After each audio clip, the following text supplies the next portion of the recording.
Ya son las 7:40 en la mañana. Atención, voy a dar inmediatamente la bienvenida y buenos días. Ya está con nosotros, atención, por supuesto, atención, ya sabe, Carlos Fernández, nuestro invitado, analista político desde la capital. Es coordinador de Maestría de Ciencias Políticas de la Universidad Antonio Ruiz Montoya. Y por supuesto, Carlos Fernández responde a nuestro llamado desde Radio Exitosa en la región Lambayeque, Chiclayo, capital de este otro departamento de la región, para conversar respecto al tema político que tanto merece diversos análisis. Carlos Fernández, bienvenido a Exitosa, buenos días. ¿Qué tal? Un gusto estar con ustedes. Gracias, mi querido Carlos, por estar con nosotros respondiendo a nuestro llamado. A ver, analicemos porque son 1000 cosas que habríamos que colocar en vitrina a través de este medio. Conformación del gabinete Bellido, ¿aprobado o no, mi querido Carlos? Yo creo que no. Yo creo que no. Yo creo que hay una opinión pública que se ha quedado un poco sorprendida, ¿no? Incluso entre muchos que han votado por el profesor Castillo, por una razón muy sencilla. ¿Cuál es? Cuando uno solamente saca el 19% de los votos, es decir, cuando el 81% de la población no ha votado por uno, obviamente uno no puede gobernar contra el 81% de la población. Entonces tiene que avanzar hacia una política de alianzas que le permita conformar un gobierno sólido y con un parlamento también con alianzas parlamentarias que le permitan aprobar sus leyes para poder gobernar en democracia. Eso era lo recomendable, digamos, ¿no? Y eso no se ha hecho, ¿no? No se ha conformado un gabinete que represente no solamente a las fuerzas de izquierda, y no de un centro izquierda, no ha habido una representación de los sectores progresistas, democráticos, que han votado y que le han dado el triunfo al profesor Castillo. Ahora, bajo ese contexto yo tendría que preguntar, el señor, ¿quién? El señor Bellido, que es el premier de la República o presidente del Consejo de Ministros, ha dicho recientemente en las horas anteriores dos cosas que particularmente creo que merecen un debate, un análisis también. Primero, ha dicho, han sacado de contexto mis apreciaciones respecto a lo que me acusan por el tema terrorismo. ¿Correcto? Muy bien, es lo que él dice. Repito, estoy testimoniando lo que él dice en un ánimo hay de defensa del aludido a raíz de los ataques que recibe o las críticas contundentes que se le da. Muy bien, y también ha dicho, para evitar que haya mañana más tarde alguna situación, si se quiere, bueno, pues de no haber conversado y aperturado el gobierno del señor José Pedro Castillo, vamos a conversar con las diversas bancadas. Ayer empezaron con esa rueda de conversaciones con la bancada oficialista. ¿Para qué? Para que sea el paso previo y pueda lograr, ¿qué cosa? El voto de confianza. ¿Merecerá, mi querido Carlos Fernández, con el antecedente que acabas de indicar, y el descontento y preocupación, inclusive los mismos que han votado por el señor Castillo a raíz de la designación del señor Bellido como presidente del Consejo de Ministros, merecerá el voto de confianza o no en el Parlamento, mi querido Carlos? Mira, antes de responder a tu pregunta, quisiera comentar que no solamente Bellido está siendo cuestionado por ciertas simpatías con algunos sectores de Sendero que actúan en el Movadef o en CONARE SUTEP, ¿no? Sino encontramos hasta 4 miembros de su gabinete a ver, Nájar, que de una ¿no? u otra manera tienen relaciones con CONARE SUTEP.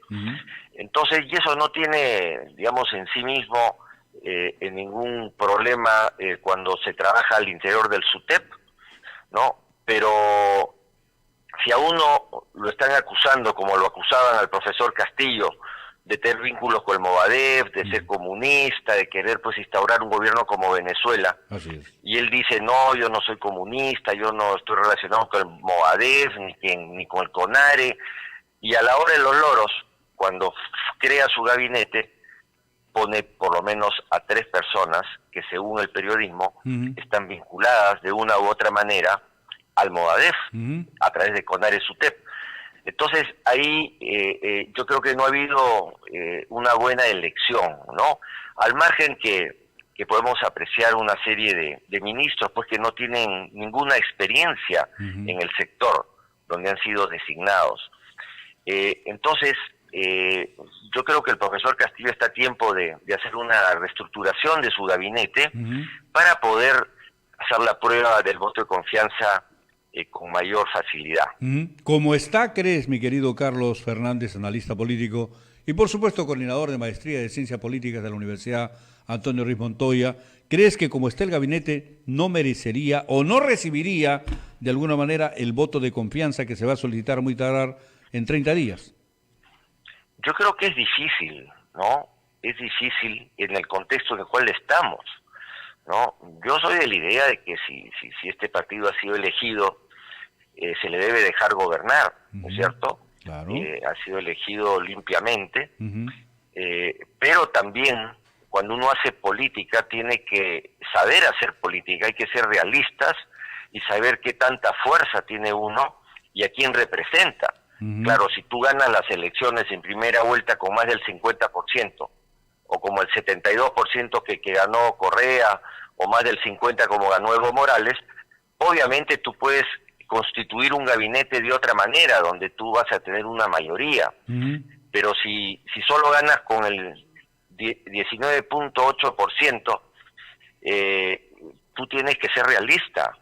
Y si quieres llevar adelante algunas reformas importantes que el Perú necesita, tienes que crear las condiciones. Quizás no para hacer todas las reformas que tú quisieras, porque no tienes la correlación de fuerzas debida, porque has sacado una minoría, pero sí puedes llevar adelante algunas reformas importantes.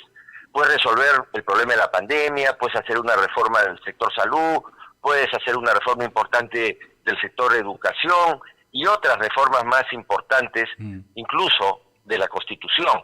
Pero para eso tienes que desplegar una política de alianzas más amplia que se refleje de alguna manera también en el gabinete. Muy bien, pero voy a mencionar tres y por supuesto voy a decirlo con claridad, veremos qué dice la justicia en su momento por los casos en referencia. El señor Bellido I, que está cuestionado con apología del terrorismo, el señor Béjar, que también ha tenido inclusive una militancia, en fin, la señora Anaí, ¿cómo se apellida ella? No me acuerdo exactamente su apellido de Anaí, Anaí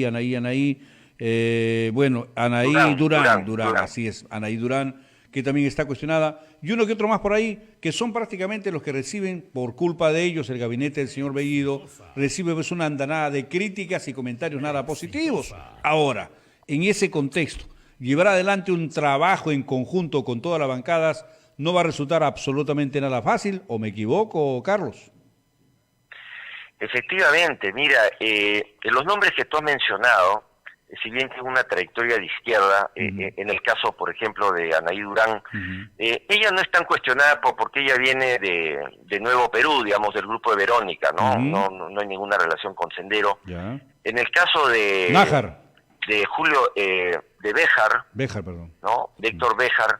Héctor Béjar, si bien fue guerrillero, pues, en su juventud, luego ya evolucionó y participó apoyando el gobierno de Velasco Alvarado, ¿no? Entonces él, digamos, si bien es un hombre de izquierda, no es un hombre pues tan radical tampoco. Ahí más bien los cuestionados son otros, ¿no? Son cuestionados, por ejemplo, Walter Ayala en defensa, son cuestionados Víctor Maita Frisancho en desarrollo agrario, son cuestionados Iber Maraví en trabajo, o Rubén Ramírez en ambiente. Esos son los ministros que se les vincula de una u otra manera con sectores radicales de la izquierda vinculados al Movadef, ¿no?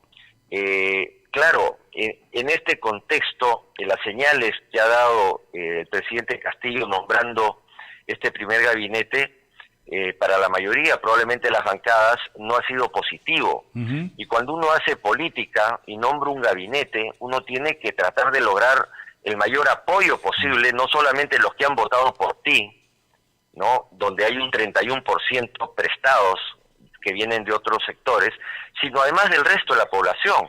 Incluso a tus enemigos tú tienes que neutralizarlos presentando un gabinete de primera, un gabinete más consensuado, con un primer ministro pues con una trayectoria y un peso político que le puede facilitar a Pedro Castillo su gobierno. Carlos, eso no ha sucedido. Correcto. Y claro, el futuro está más difícil, más incierto, más incierto, dijeran yo, ¿no?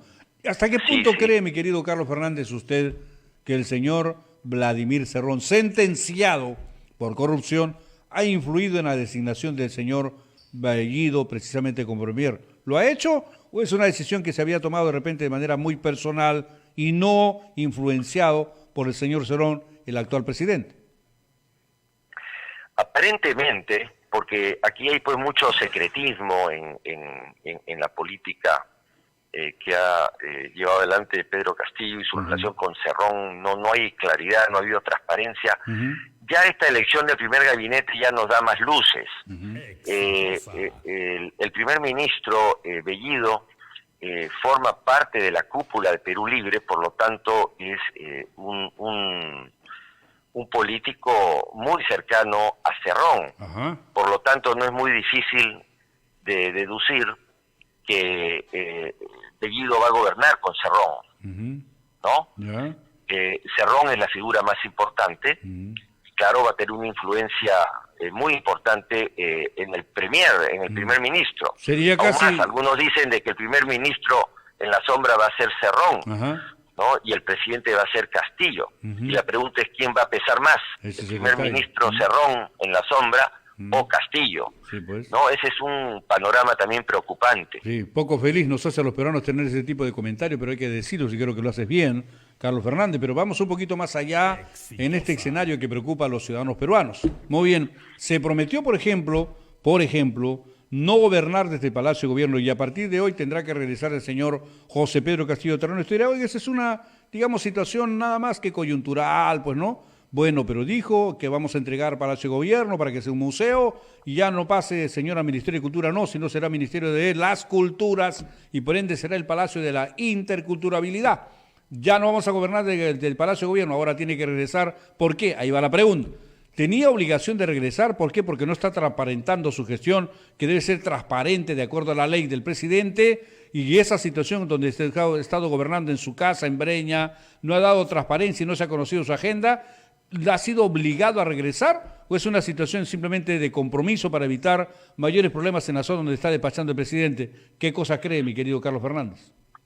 Mira, la decisión de convertir el Palacio de Gobierno en un museo bajo, digamos, el sector de cultura, es una decisión válida, ¿no? Uno puede estar de acuerdo o no de acuerdo, pero no tiene nada de malo, digamos. Correcto. Es un punto de vista.